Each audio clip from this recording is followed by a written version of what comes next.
ఇప్పటికీ కూడా ఓటమిలో ఏడ్చేవాళ్ళు ఉన్నారు. నా బ్రతుకు అయిపోయింది, నా జీవితం అయిపోయింది, ఈ పాపం నుండి నేను విడుదల పొందలేను, ఈ బంధకాల నుంచి నేను బయటికి రాలేను, ఈ ఎడిక్షన్ నుంచి నేను బయటికి రాలేను. అపవాదంటే నువ్వు బయటికి రాలేవు ఎడిక్షన్ నుంచి. ఒక త్రాగుడు కావచ్చు, ఒక ధూమపానం కావచ్చు, లోక సమాన విధానాలు కావచ్చు. కొంతమంది బానిసలైపోయి బయటికి రాలేక చాలామంది భయంకరమైన పరిస్థితుల్లో ఉన్నారు.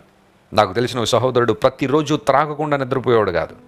త్రాగుడికి ఎంత బానిస అంటే కుటుంబాన్ని నిర్లక్ష్య పెట్టేశాడు, భార్యను పట్టించుకునేవాడు కాదు, పిల్లలను పట్టించుకునేవాడు కాదు, ఉద్యోగ బాధ్యతలు సరిగ్గా నిర్వర్తించలేకపోతున్నాడు.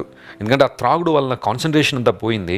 ఇంక అందరూ అనే మాట ఏంటంటే ఇతన్ని ఏ ఒక్కరు విడుదల చేయలేరు, ఏ ఒక్కరు అతను విడిపించలేరు, ఇతని జీవితం అంతా ఇంతే, ఈ నాశన కోపంలోనే బ్రతకాలని ప్రతి ఒక్కరు అతను చూసి ఒక మాటలో చెప్పాలంటే డిక్లేర్ చేశారు అవన్నీ కూడా. కానీ దేవుని దగ్గరికి వచ్చాడు, ప్రభు సువార్త విన్నాడు. యేసు ప్రభు మాటలు ఒక వ్యక్తిని బాగు చేసేవా కానీ పాడు చేసేవైతే కాదు. ఒక వ్యక్తిని నిలబెట్టే మాటలే కానీ ఒక వ్యక్తిని పడగొట్టే మాటలు కాదు.